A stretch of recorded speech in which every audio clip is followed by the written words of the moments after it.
ఏ యోగ్యత లేని నన్ను నీవు ప్రేమించినావు దేవా, ఏ అర్హత లేని నన్ను నీవు రక్షించినావు ప్రభు. మంచిది ప్రియులారా, త్వరగా నేను ఈ యొక్క మధ్యాహ్నపు వేళలో కొన్ని మాటలు మీకు జ్ఞాపకం చేసి మరి మరలా ఇలువారు గ్రామం వెళ్ళాలి గనుక అక్కడ కూడా పరిచర్య ఉన్నది గనుక వెళ్ళటానికి మరి త్వరదిగానే ముగించాలని ఆశిస్తున్నాను. నిద్ర వచ్చిన వాళ్ళు అది ఆ పాప వెళ్ళే పడుకోండి, ఆ పాప ఎట్ట పడుకుంటుంది చక్కగా నిద్ర వచ్చినటువంటి వాళ్ళు చాపలు ఉన్నాయి చక్కగా పడుకోండి, మిమ్మల్ని ఎవరు కదిలిచ్చేవాళ్ళు లేరు. మంచిది. దేవుని వాక్యములో నుండి ఈనాటి ధ్యానము నిమిత్తమై యెషయా పుస్తకము 65వ అధ్యాయం. యెషయా పుస్తకము 65వ అధ్యాయం. ప్రియులారా, 13వ చరణం, పేజ్ నంబర్ 624, 25. అందరు తీశారా?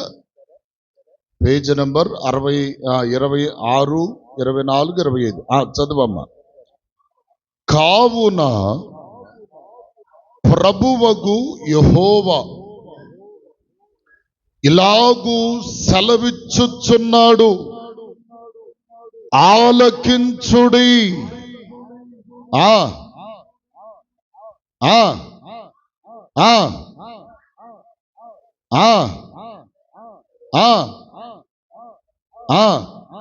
గాని దేవునికి స్తోత్రం చెప్పండి, గట్టిగా చెప్పండి, హల్లెలూయా. ప్రియులారా,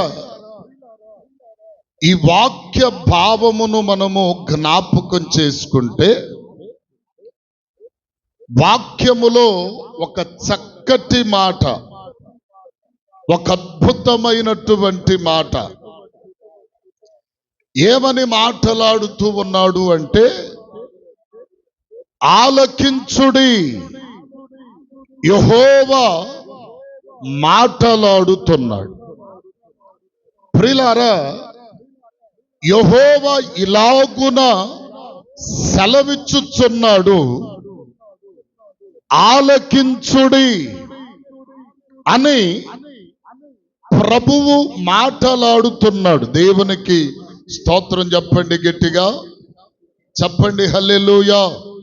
ప్రియులారా, గమనించండి, దేవుడు మాట్లాడుతూ అంటున్నటువంటి ప్రత్యేకమైనటువంటి మాట ఏది అనగా, ఇదిగో మీరు ఆలకించుడి, నేను మాట్లాడుతున్నాను గనుక.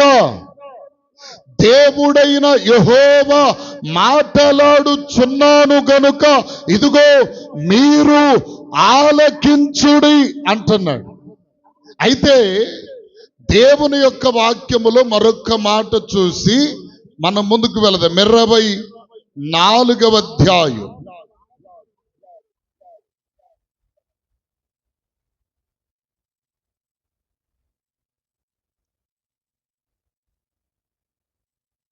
ప్రియులారా,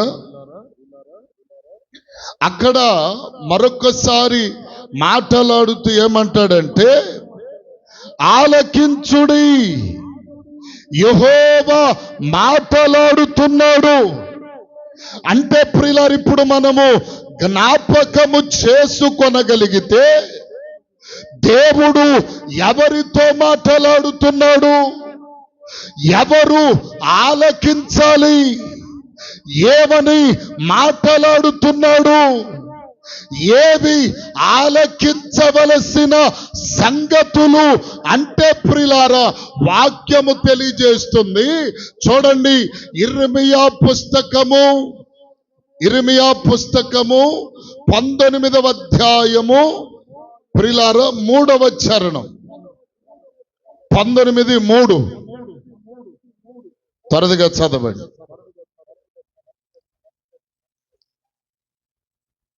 643 పేజీ నంబర్.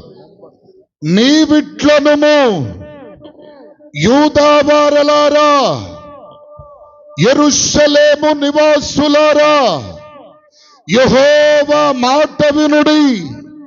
సైన్యములకు అధిపతియగు దేవుడు, ఇశ్రాయేలీయుల దేవుడగు యెహోవా సెలవిచ్చుచున్నాడు, ఆలకించుడి. దేవునికి స్తోత్రం చెప్పండి, గట్టిగా చెప్పండి హల్లెలూయా. ఎవరు ఆలకించాలి అంటే అక్కడ అంటున్నాడు, యూదా వారలారా, యెరూషలేము వారలారా. ఏమండి, మీరందరూ యెహోవా మాటను వినుడి, ఆయన మాటను ఆలకించుడి. దేవుని మాటను వినిన వారి చెవులు గింగురుమనున్నట్లు అంటాడు. స్తోత్రం చెప్పండి, గట్టిగా చెప్పండి హల్లెలూయా. దేవుడు ఎవరెవరితో మాట్లాడుతున్నాడంటే, యూదా అనగా ప్రియులారా, దేవునిని స్తుతించేటువంటి ప్రజలు. దేవునిని ఎవరైతే స్తుతిస్తున్నారో, దేవునిని ఎవరైతే ఘనపరుస్తున్నారో, మొట్టమొదటిగా వారితో మాట్లాడుతున్నాడు. యూదా అనగా చెప్పండి, దేవునిని స్తుతించుట అని అర్థం. ఇంకా బైబిల్లోనంటాడు, లేక స్తుతి చేయు ప్రజలని వాక్యము తెలియజేస్తుంది. అంటే ఇప్పుడు ఎవరితో మాట్లాడుతున్నారు? మొట్టమొదటిగా దేవుని స్తుతించేటువంటి ప్రజలతో. ఇప్పుడు దేవుని స్తుతించే వారెవరో అమ్మా? దేవుని స్తుతించే వారెవరో ఏమండి? ఇప్పుడు మనం కూడా చెప్పరే, మనం కూడా స్తుతిస్తున్నాం. అంటే యూదా వారులారా, యెరూషలేము నివాసులారా, ఏమండి, యెహోవా మాట వినుము. యెరూషలేము నివాసులంటే దేవుని సన్నిధిని నిలిచేటువంటి వారు. ఇదిగో ప్రియులారా, ఆయన సన్నిధిని అనుభవించు వారలారా, మీరందరూ కూడా దేవుని మాటను ఆలకించుడి. ఎవరు ఆలకించాలి? మనమే. చెప్పండి. అక్కడే క్రిందేమన్నాడు? ఏమండి, సైన్యములకు అధిపతియగు యెహోవా, అధిపతి, సైన్యములకు అధిపతియు ఇశ్రాయేలీయుల దేవుడైన యెహోవా ఇలాగు సెలవిచ్చుచున్నాడు, ఆలకించండి. స్తోత్రం చెప్పండి గట్టిగా, ఆలకించుడి. ఇదిగో ప్రియులారా, దేవుడు మాట్లాడుతున్నాడు. దేవుడు మాట్లాడుతున్నప్పుడు దైవ ప్రజలు, ఇదిగో ప్రియులారా, దేవుని స్తుతించేటువంటి ప్రజలు, ఏమండి, యెరూషలేము నివాసులు ఏం చేయాలంటే, ఆయన మాటను మనం ఏం చేయాలి? ఆలకించాలి. దేవుడు ఏమి మాట్లాడుతున్నాడో, మనతో ఆయన ఏమి ప్రకటన చేస్తున్నాడో, ఏమి ఆజ్ఞాపిస్తున్నాడో, వాటిని మనం ఏం చేయాలి? చెప్పండి. చెవులు సాగబికల్ల వినగలగాలి. స్తోత్రం చెప్పండి గట్టిగా. అందుకనే ప్రకటన గ్రంథములో వాక్యము సెలవిస్తూ మాట్లాడుతుంది ఏమనంటే, 2:7 నుండి మనం చూడగలిగితే ప్రకటన గ్రంథంలో అక్కడేమంటాడు? ఆత్మ చెప్పు సంగతులు చెవిగలవాడు వినుగాక. చెవిగలవాడు, ఆత్మ చెవులు ఉండయా? మనకి ఉండయా? ఉన్నప్పుడు ఏం చెయ్యాలా? ఆ? చెవులున్నప్పుడు చెవిగలవాడు ఆత్మ చెప్పుచున్న సంగతులను వినుగాకంటాడు. ఇప్పుడు దేవుడు మాట్లాడుతూ సెలవిస్తున్నాడు, ఆలకించు. ఇదిగో నేను చెప్పుచున్న సంగతులను నీవు ఆలకించు అని ప్రకటన చేస్తున్నాడు. ఇప్పుడు ఏమండి, దేవుడు ఆజ్ఞాపిస్తుంటే, దేవుడు ప్రకటన చేస్తుంటే, దేవుడు సెలవిస్తుంటే వాటిని మనం ఏం చేయాలంటే ఆలకించాలి. ఆలకించాలి. ఆలకించడం అంటే ఒక్కోసారి ఎవరైనా పిలచినా పిలవకపోయినా మనం ఏం చేస్తాం? పిలిచావా అంటే ఆలకింపులో ఉన్నావు. ఆలకించగలగాలి.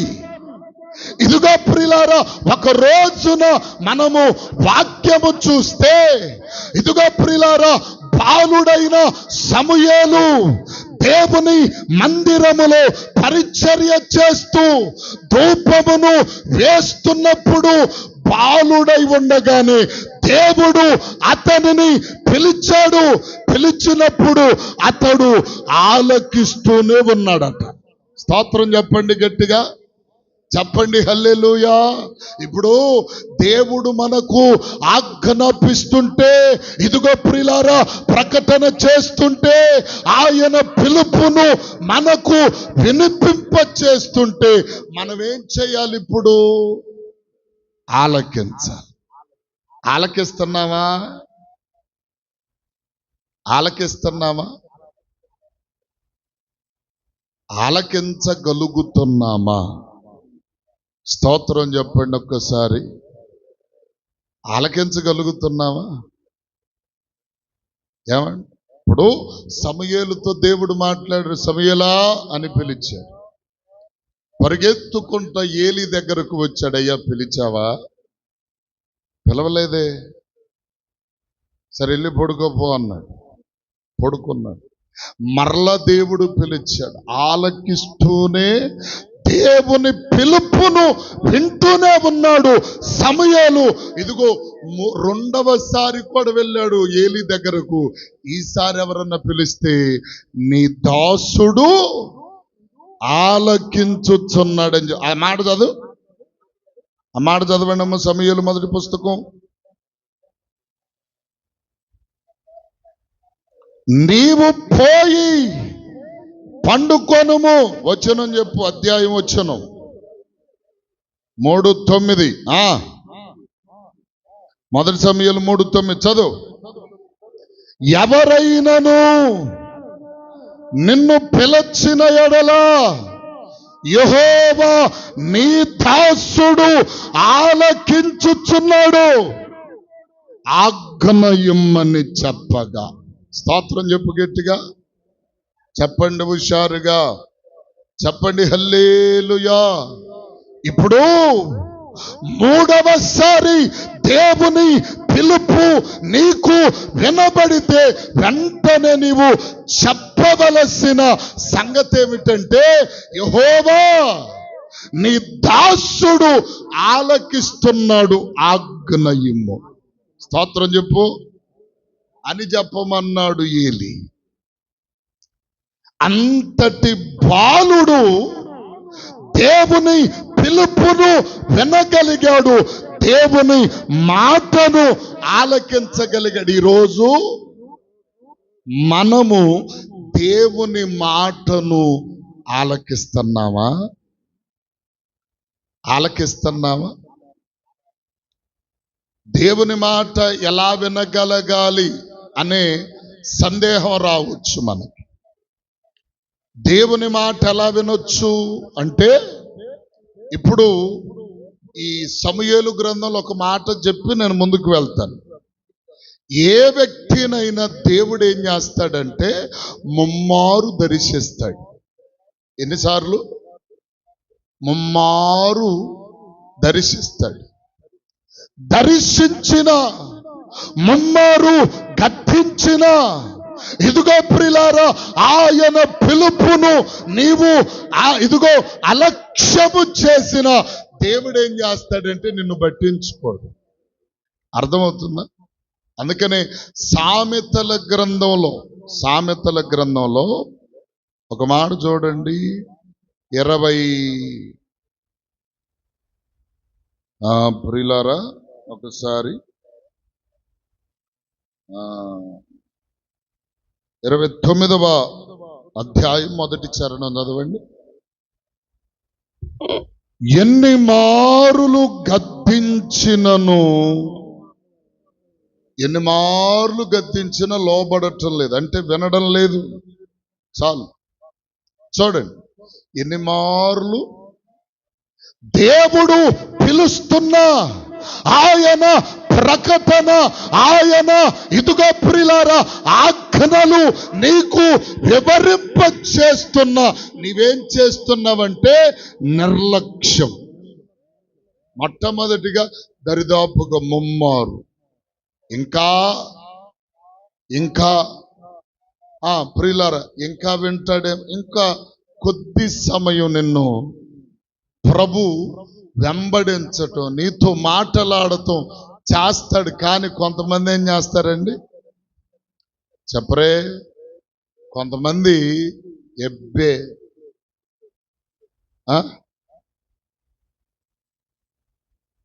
సురుకు కరుకు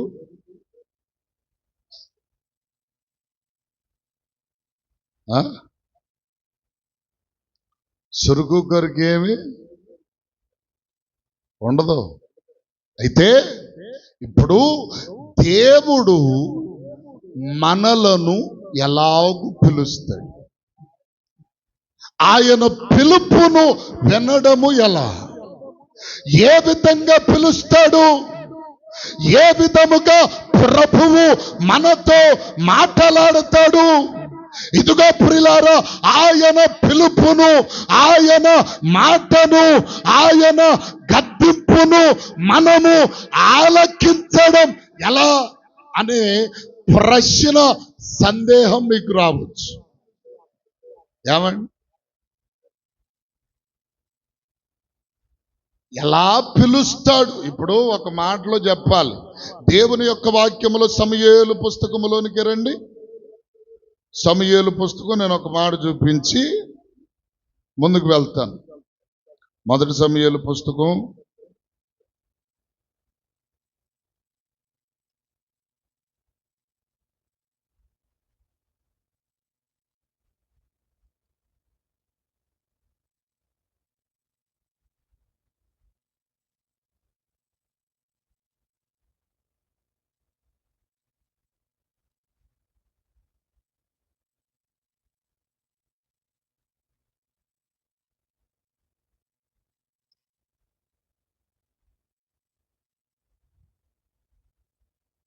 12:11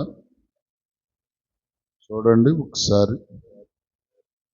12వ అధ్యాయం ఇదేనా? కాదు, ఆగండి. అక్కడ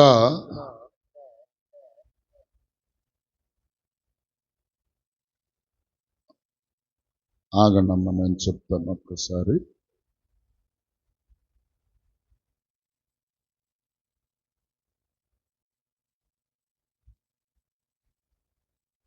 ఇప్పుడే చూసి పక్కన పెట్టాను నేను. చూడండి 28వ అధ్యాయం 6వ చరణం నుండి చదవండి. 28:6వ చరణం. దేవుడు ఒక వ్యక్తిని ఒక వ్యక్తితో ఎలాగూ మాట్లాడతాడో మీకు ఒక కంక్లూజన్ ఇచ్చి ముందుకు వెళ్తాను. చదువు. యెహోవా యొద్ద విచారణ చేయగా, యెహోవా శబ్దము ద్వారానైనను, ఉరిమి ద్వారానైనను, ప్రవక్తల ద్వారానైనను ఏమియు సెలవీయకుండెను. ఆలకించడానికి దేవుడు నిన్ను ఏ విధముగా దర్శించి ఏ రీతిగా మాట్లాడుతాడు అంటే, దేవుడు ఒక వ్యక్తిని 3 విధములుగా దర్శిస్తాడట. స్తోత్రం చెప్పండి గట్టిగా. ఒకటి ఎలా దర్శిస్తాడు?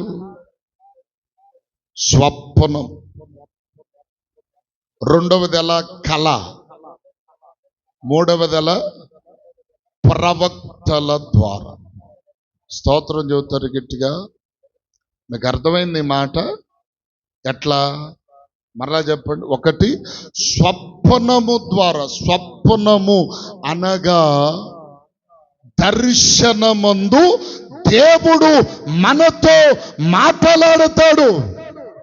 ఆయన ఇదిగో దర్శనము ద్వారా మాట్లాడినప్పుడు నీవేం చెయ్యాలా? ఆలకించాలి. సరే, దర్శనము ద్వారా లేదు. రెండవదిగా ఎలా దర్శిస్తాడు? కళ. కళ ద్వారానన్నా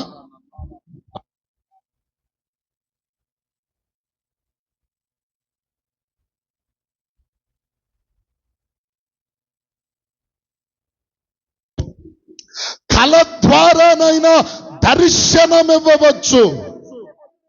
అది కుదరలేదు అనుకోండి.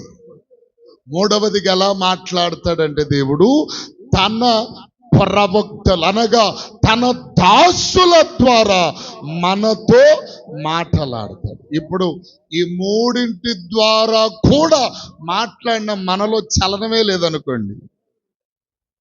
చాలా మందిలో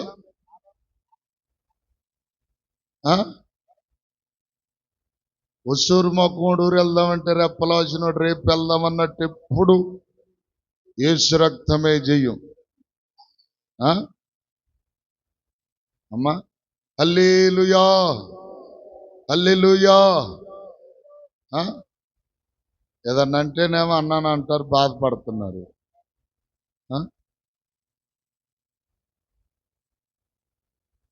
దేవునికి స్తోత్రం కలుగునుగాక. గమనించండి. ఇదిగో ప్రియులారా, ఇదిగో దేవుడు అనేక రీతులలో దేవుడు ఒక వ్యక్తితో మాట్లాడతాడు.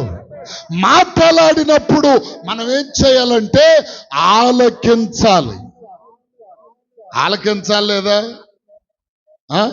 33 ప్లేటులు తినేసేసి గుర్రక పెట్టి నిద్రపోయి చెప్పిందల్లా మరిచిపోయి యథామాములుగా సిగ్గులేని శివరాత్రి కేటా జాగారం లాగా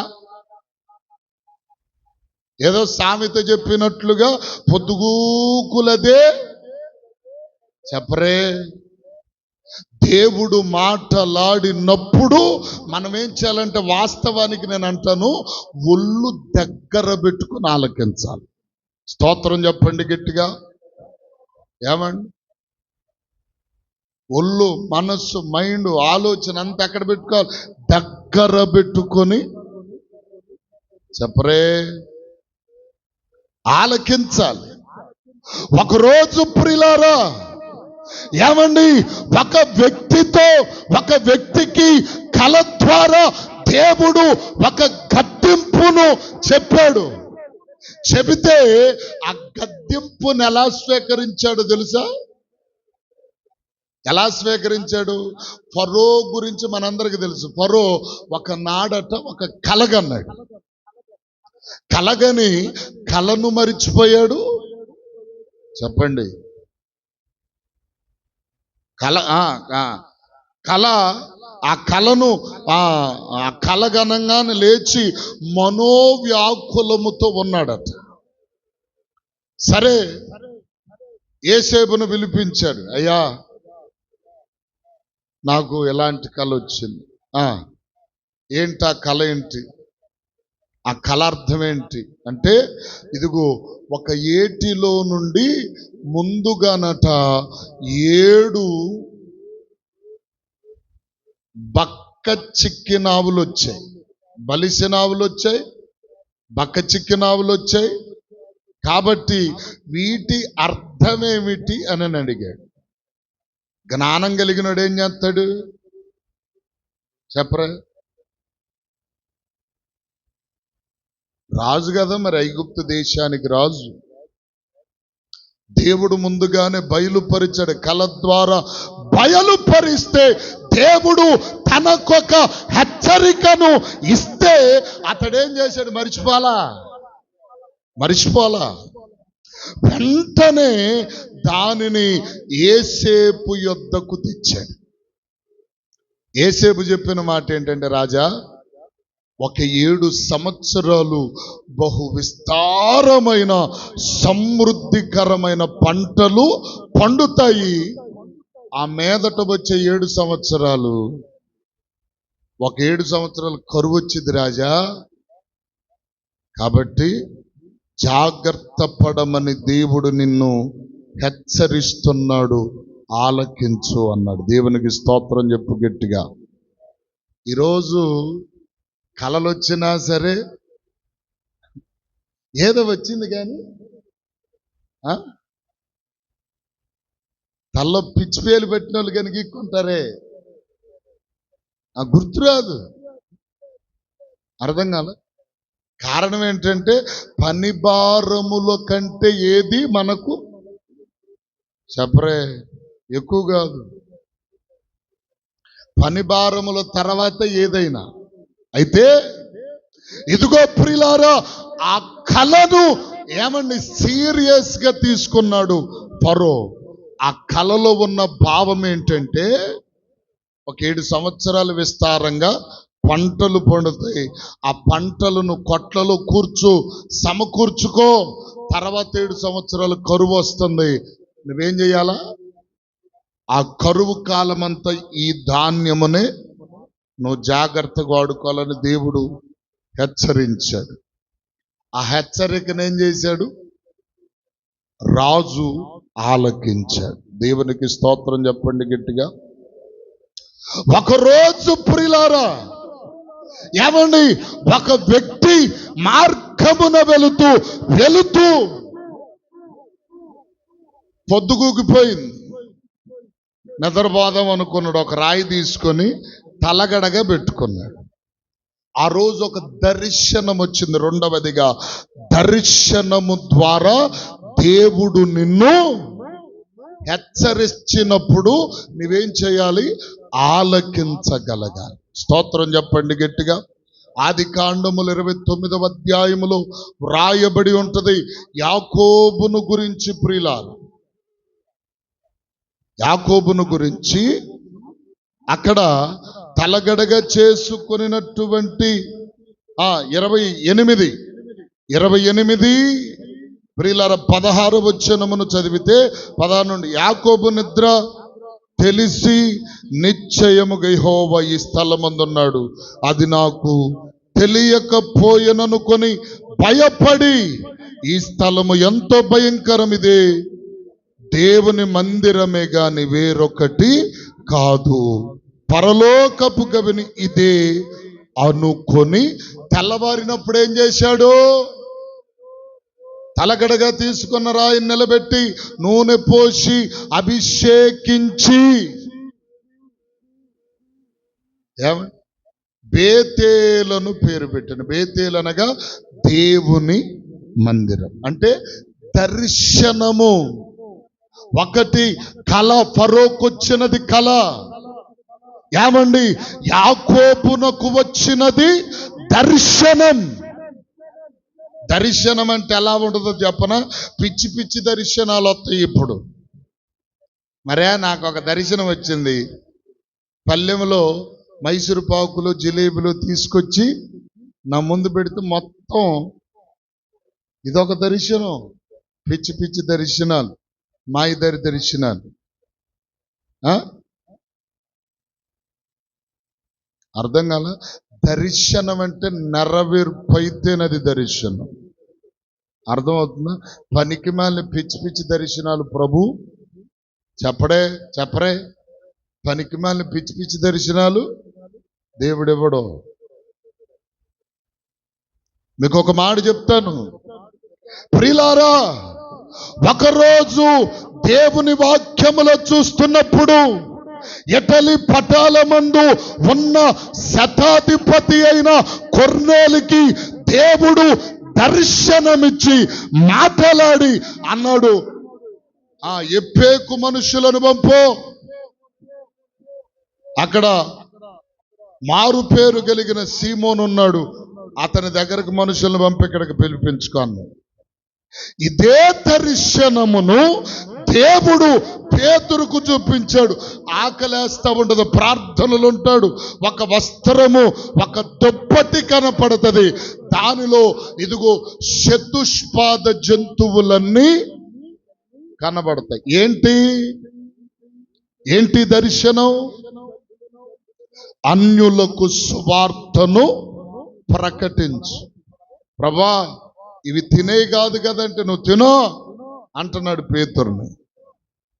అంటే ఏమండి, కప్పలు, తేళ్లు, పాములు అన్ని ఆ దుప్పట్లో ఉన్నాయి, ఇవన్నీ నువ్వు తిను పేతురు, ఆకలేస్తుంది కదా అన్నాడు. 10వ అధ్యాయంలో రాయబడినటువంటి మాట ఏమండి, 10వ అధ్యాయం అంతట్లో ఉంటుంది ఆ మాట. ఇప్పుడు పేతురు అంటాడు, ప్రభువా ఈ నిషిద్ధమైనవి కదా, ఇవి తినకూడని వస్తువులు కదా, నేను ఎలా తినను అనేసరికి మనుష్యులు రానే వచ్చారు. స్తోత్రం చెప్పండి. దర్శనం అంటే అది అర్థం కాల, పిచ్చి పిచ్చి దర్శనాలు. మరి నాకు మొన్న మంచిగా నిద్రపోతుంటే ఒకటి వచ్చింది. ఏంటది వచ్చింది? నల్ల గుడ్డలు వేసుకొని ఒక ఆయన వచ్చాడు, తర్వాత తెల్లగొడ్లుగా మారిపోయాయి. ఏ దర్శనాలు? పిచ్చి పిచ్చి దర్శనాలు. దేవునికి స్తోత్రం. అర్థం కాల, పెచ్చ దర్శనాలు, శపలప దర్శనాలు. ఒక మాటలో చెప్తాను, మన పూడివాడ సురేష్ అయ్య గారు ఉన్నారు కదా మీ అందరికీ తెలుసు. సురేష్ పాస్టర్ గారు ఉన్నారు. ఒక అమ్మాయి ఉంది, ఆ అమ్మాయి పేరేంటమ్మా? తబిత, పేరే తబిత. సరే, ప్రార్థనలో ప్రార్థన చేస్తూ ఉన్నారు. యేసు నామంలో మంట మండుతుంది, ప్రార్థన వైరాగ్యం మంట మండిపోతుంది. ఓ నా కుమారుడా, నీవు తెల్ల కారులో తిరుగుతున్నావు అందంట. ఏంటది? ఎవరిని? పాస్టర్ గారిని అంది. ఏమంగారు ఎవరు? ఈ ప్రార్థన చేస్తున్న ప్రవచనం ఎత్తి పలికిన ఈ వ్యక్తి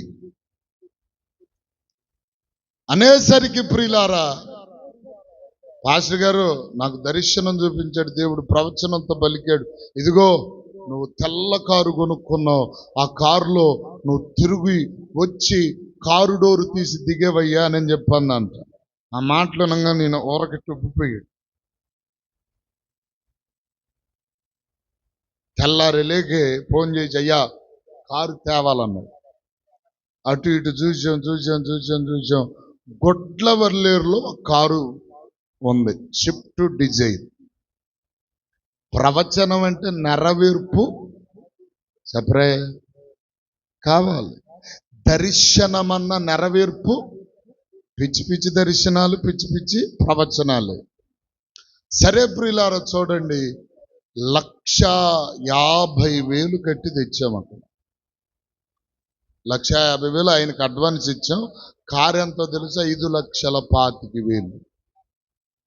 తర్వాత చెరుకుపల్లిలో ఫైనాన్సులు పెట్టాం, దరిదాపు చాలా అయింది. 22,000 సెల్లర నెలకు కట్టాలి.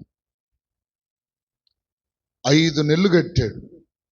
5 నెలలకి తడేమైపోయింది, పొలంలో తడి ఆరిపోయింది. ఇక ఇప్పుడేమన్నాడు, అయ్యా కారు అమ్మేద్దాం. తెచ్చిందాకా అంటే నేను ఎందుకు ఈ మాట చెప్పానంటే ఆయన తప్పు కాదు అది.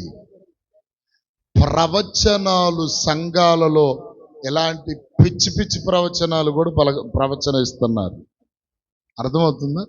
దర్శనం, ప్రవచనం దేవుడు నిశ్చయముగా కలిగిస్తే అది నెరవేర్చబడుతుంది. స్తోత్రం చెప్పండి గట్టిగా, చెప్పండి హల్లెలూయా.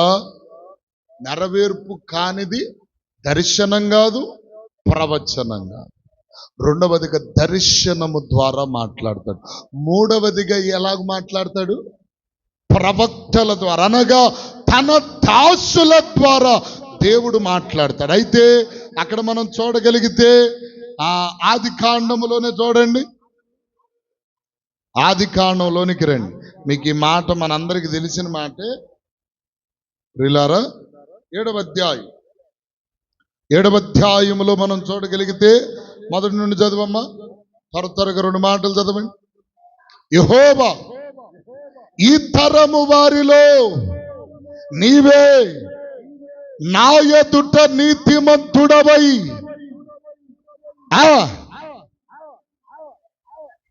ఓడలో ప్రవేశింపు అని చెప్పి నోవాహుతో దేవుడు చెప్పాడు.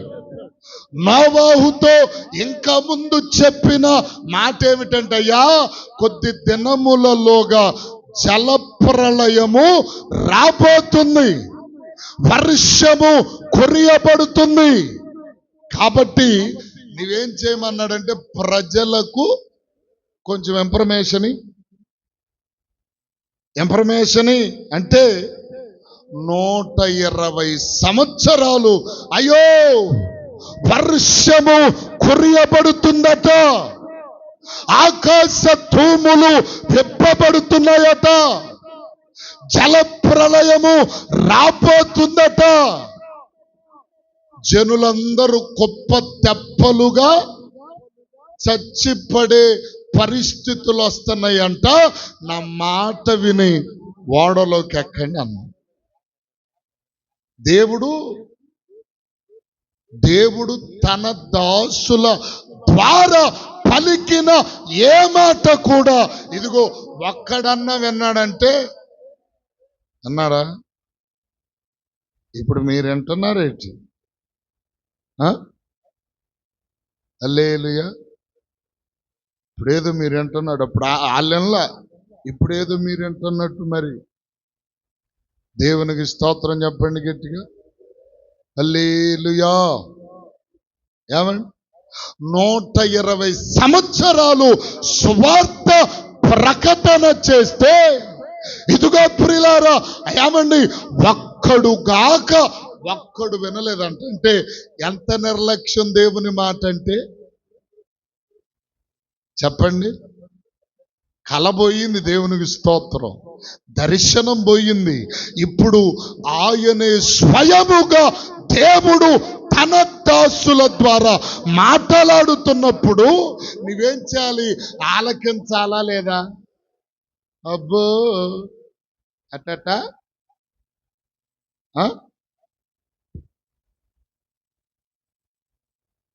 అట్టమ్మా. మొన్న ఒక వ్యక్తి చెప్తున్నాడు, ఏమనంటే భర్తట పొలము దున్నటానికి వెళ్ళాడట. పొలం దున్నటానికి ఇది ఎప్పుడు చెప్పే సామెతే. పొలం దున్నటానికి వెళ్తే ఈ శపలప భార్య ఉంది కదా ఇంట్లో, వెళ్తా శపలప భార్యకి చెప్పాడంట, అమ్మా నేను పొలం వెళ్తున్నాను, పెందలాడి కూర అన్నం వండుకొని పొలానికి తీసుకురా, అక్కడ తింటాను అన్నాడంట. సరేనండి అని చెప్పి ఆ పక్కన వాళ్ళు టీవీ పెడితే టీవీ కాడ కూర్చుందంట. టీవీ పెడితే అంటున్నావు అన్నమ్మ గారు, టీవీ పెడితే టీవీ కాడ కూర్చుందంట. ఆ టీవీలో, ఆ సీరియల్లో, ఆ సినిమాను బాగా సెంటిమెంట్ గుండెలేక ఆ సెంటిమెంట్లేమో కూడా మునిగిపోయింది, లీనమైపోయింది. భర్త చెప్పిన మాట జ్ఞాపకం రాలా, కూర అన్నం ఉండే విషయం కడుపు కాలేదు కూడా తెలియలా. అంత పిచ్చి కొంతమందికి, దేవునికి స్తోత్రం. సరే, హఠాత్తుగా సుత్తొచ్చేలేక అమ్మో అన్నం కూర వండుకురమ్మన్నాడు మా ఆయన, అయిపోయింది నేను అనుకుందంట. అనుకోనిట్ట కాదులే అని చెప్పి వంకాయలు బియ్యం తీసుకొని క్యారేజీ పెట్టుకొని ఒక క్యారేజీ గిన్నెలో వంకాయలు, ఒక క్యారేజీ గిన్నెలో బియ్యం పెట్టుకొని ఈడేమో ఆకలితో కడుపు మాడి చెప్తున్నాడు. ఆడ టైం ఏమైపోయింది, అర్థం కాలే, టైం ఏమో అయిపోయింది, ఆకలికి చేస్తున్నాడు. మామూలుగా ఏ కోపంలో ఉన్నాడంటే ఆ రకంగా ఉన్నాడు. ప్రియులారా, రావాలా వెయ్యాలా? ఎడ్డను కొట్టే సెంట్రకోలతో 4 సరుపులు జరుద్దాం అనుకుంటున్నాడు. ఈడికంటే ముందే కొంచెం తెలివిగా ఈ అమ్మాయి.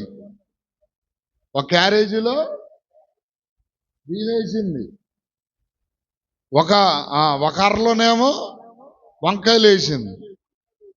ఈడు వెళ్ళంగానే అసలు పొద్దుననంగా తీసుకురామంటే అని చెప్పి ఈడు కొంచెం కసురుకున్నాడు. ఎంత నీకు నా మాట అంటే లెక్కలేదన్నట్టుగా కొంచెం కోపంగా మాట్లాడలేకే అదునుగా దొరికింది ఆ మాట. ఏమకి దొరికి, నువ్వు నన్ను కోపగించుకున్నావు కదా, నేను కూరగాయలకి తిరిగి తిరిగి తిరిగి ఈ రకం చేసుకొని వస్తే నువ్వు నన్ను ఇన్నంటావా? నువ్వు అన్నదానికైనా సరే ఈ అన్నం బియ్యం అయిపోవును గాక, ఈ కూర వంకాయలు అయిపోవును గాక అన్నాను. వండుకెళ్తే కదా ఆడు క్యారేజీ తెరచుతూ వంకాయలు తెచ్చిందేంటి? వంకాయలు బియ్యమే కదా. అట్టాగే ఇదిగో ప్రియులారా, భర్త చెప్పిన మాట వినకుండా ఎక్కడైతే టీవీ కాడ కూర్చొని ఆ ధ్యాసలో పడిపోయింది. ఈరోజు దేవుని ప్రజలైనటువంటి దేవుని బిడ్డలు ఎట్లా ఉన్నారు? దేవుడు చెప్పిన మాటను అక్కడ పెట్టేసేసి, పక్కన పెట్టేసేసి, దేవుని మాట లక్ష్య పెట్టక, దేవుని మాటను ఆలకించక, దేవుని మాటను చెవిన పెట్టక, వాటన్నిటిని కూడా విడిచిపెట్టి ఏం చేస్తున్నారు? అబ్బో అన్నట్టుగా ఉంది అన్నమాట వ్యవస్థ. దేవునికి స్తోత్రం కలుగును గాక. ప్రియులారా, ఇప్పుడు దేవుడు తన దాసుల ద్వారా మాట్లాడుతున్నప్పుడైనా నువ్వేం చేయాలి? ఆలకించాలి. ఆలకించకపోవటం ఎంత అవివేకమో తెలుసా? ఇది నీ భర్త మాటో, నీ బిడ్డ మాటో, ఇదిగో ఏదో ఒక మాటని నిర్లక్ష్య ధోరణతో నీ వినగలిగితే, నీ వినకుండా ఉండగలిగితే, ఆ మాటను పెడచెవిన పెట్టగలిగితే నీ జీవితం ఎలా అవుతుందో తెలుసా? ఏమండి, అందుకని దేవుడేమంటున్నాడంటే, యెషయా గ్రంథంలో ఒక మాటకు రండి, ఒక మాట చూడండి. 1వ అధ్యాయం 2 నుండి చదవండి ఒకసారి.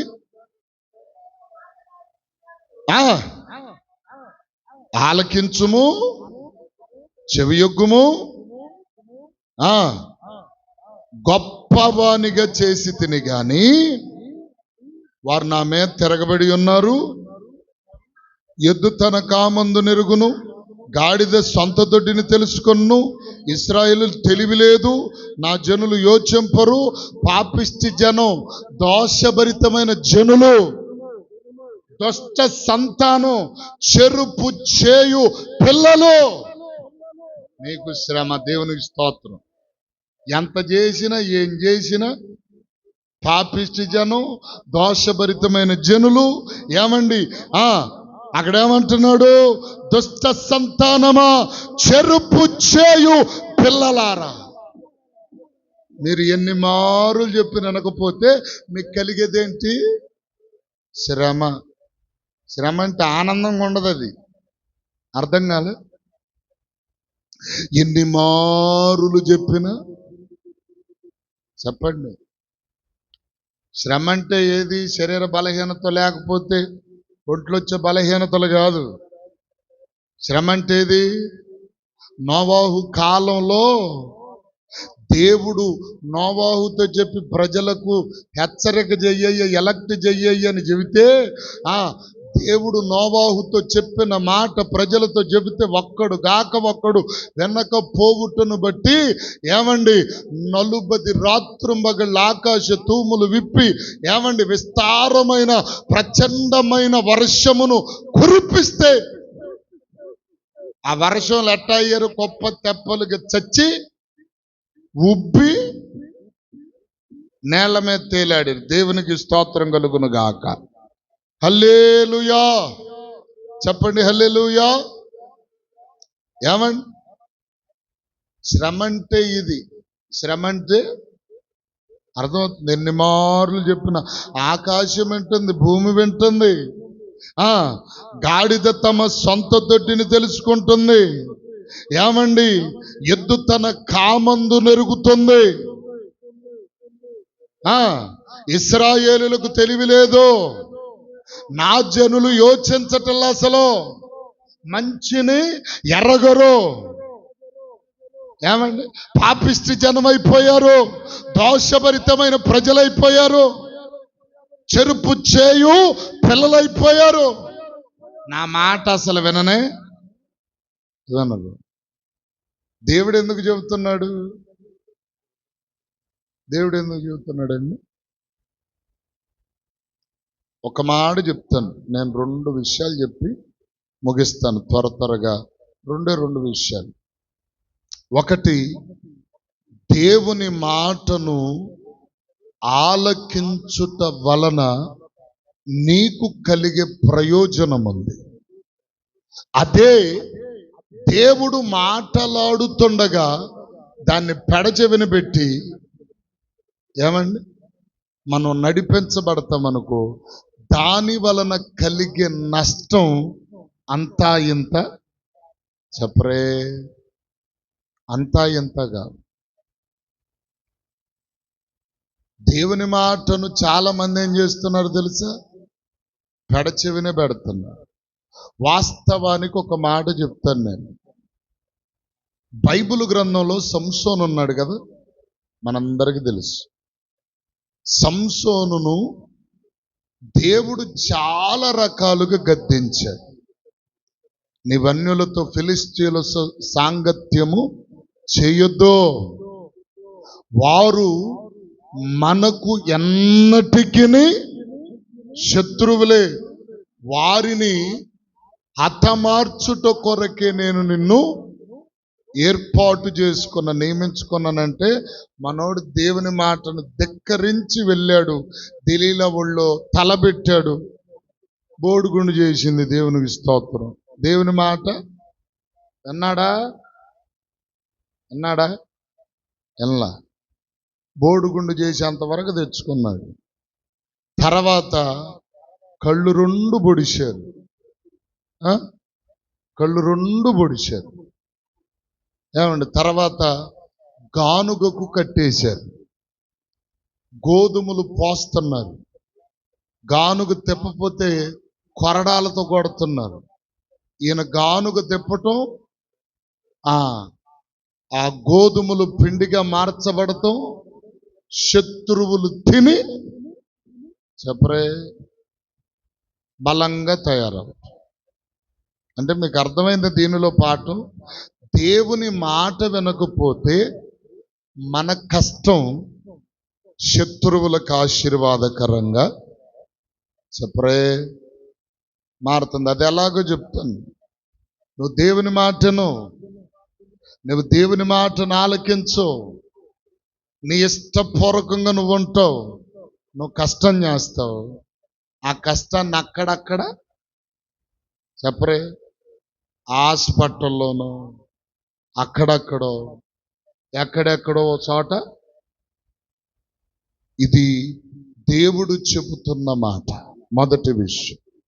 రెండవదిగా సౌలు దేవుని మాటను చెప్పరే ఆలకించల. సౌలా నీవెళ్ళి అమాలేకులను ఏమండి నిర్మూలము చేయి, శేషము మిగలకుండా నిర్మూలం చేయమన్నా. పిల్లలనేమి, పెద్దలనేమి, ఆడవారినేమి, మగోళ్ళనేమి ఇదిగో వారికి ఉన్న గాడిదలు, గొర్రెలు, ఒంటెలు ఉన్న ప్రతి దానిని నీవు చంపి రమ్మనంటే వాటిలో కొన్ని క్రొవ్విన వాటిని తెచ్చుకున్నావు. దేవుని శాపమును పొందుకున్నాడు. తన కత్తి మీద తానే పడి చచ్చాడు. ఏమండి? దేవుని వాక్యములు మనం చూడగలిగితే దేవుని మాటను ఆలకించకపోవడం మన జీవితాలలో, చెప్పండి, అది చాలా ప్రమాదం. రెండవదిగా, దేవుడు మాట్లాడినప్పుడు నువ్వు ఆలకించావా? నీకు ఎలా ఉంటుందో చెప్పనా? ఆలకించటం అంటే బైబిల్ గ్రంథంలో మనందరికీ విశ్వాసములో స్థిరుడు, నమ్మకస్తుడు, దేవునికిష్టుడైన అబ్రాహామును చూస్తే దేవుని మాట విన్నాడు, ఆలకించాడు, వెంటనే బయలుదేరాడు.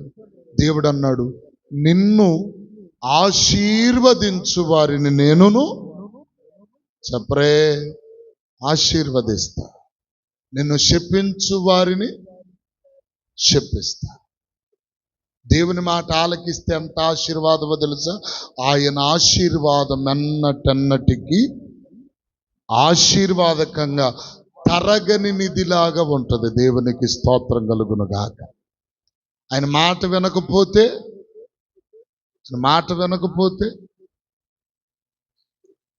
చాలా నష్టపోయే పరిస్థితులు ఉన్నాయి.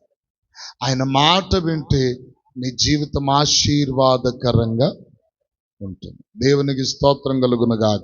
కనుక యెహోవా మాట్లాడుతున్నప్పుడు మనం ఏం చేయాలి? దేవుడు మాట్లాడుతున్నప్పుడు దేవుడు ఎలా మాట్లాడతాడు? 3 విషయాలు చెప్పారు. 1, కల ద్వారానైనా, దర్శనము ద్వారానైనా, తన దాసుల ద్వారానైనా. మనకి దర్శనాలు, కలలు రాకపోవచ్చు. ప్రతి వారానికి 3 సార్లు దేవుడు తన దాసుల ద్వారా మాట్లాడుతున్నాడు. వింటున్నావా?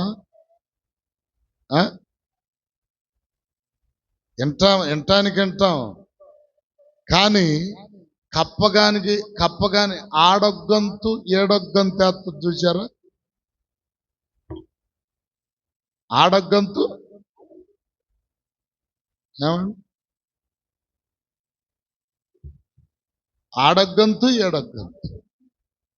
ఇంకా చాలా విషయాలు ఉన్నాయి, చెప్పడానికి సమయం లేదు గనుక నేను ముగిస్తున్నాను. ప్రియులారా, మనం అలా ఉండకూడదు. దేవుని మాటను విని, దేవుడు అంటున్న మాట ఏమిటో తెలుసా? దేవుడు చెప్తున్న మాట ఏంటో తెలుసా? ఇదిగో, ఆ దినము సమీపించిన కొలది నీవు సమాజముగా కూడుట మానుకొనవద్దు. మనం దేవుని మాటలను నిర్లక్ష్యం చేస్తున్నాం, ఆలకించలేకపోతున్నాం. ప్రియులారా, ఏమండి, ఇవి ఆలకించకపోయినా సరే ఒకరోజు మాత్రం చెప్పరే, ఒకరోజు వినాల్సిందే. ఎప్పుడది? అదే ఆఖరి గడియ, అదే తుది శ్వాస విడిచే గడియ. నువ్వు అన్నా కానీ ఆయన వదలడు. అర్థమైంది? నిజమే. నువ్వు ఇవాళ నిర్లక్ష్యంగా ఉన్నా రేపు ఒక రోజు ఉంది. ఆ రోజు పిలిచినప్పుడు అర్థం కాల, నేను ఊరికి పోతాను, నేను అక్కడికి వెళ్తాను, దారిలో ఉంటాను, ఇంట్లో కూర్చుంటాను. నువ్వు ఎక్కడున్నా సరే ఆయన పిలుపును నువ్వు ఆలకించాల్సిందే, వినాల్సిందే. దేవునికి స్తోత్రం. హల్లెలూయా. కాబట్టి ముందుగానే ప్రియులారా, ప్రభు మనలను హెచ్చరిస్తుండగా మనలను, ఇదిగో ప్రియులారా, మనకు ఆయన బయలుపరుస్తున్న ప్రతి మాటను ఆలకించి ఆయన మార్గములను విడవక నడిచేటువంటి వారిగా మనమందరం ఉండాలని ప్రభు ప్రేమను బట్టి మీ అందరికీ తెలియపరుస్తూ ఈయన మాటలు ముగిస్తున్నాను. దేవుడి కొద్ది మాటలను తన వెనుకట్లో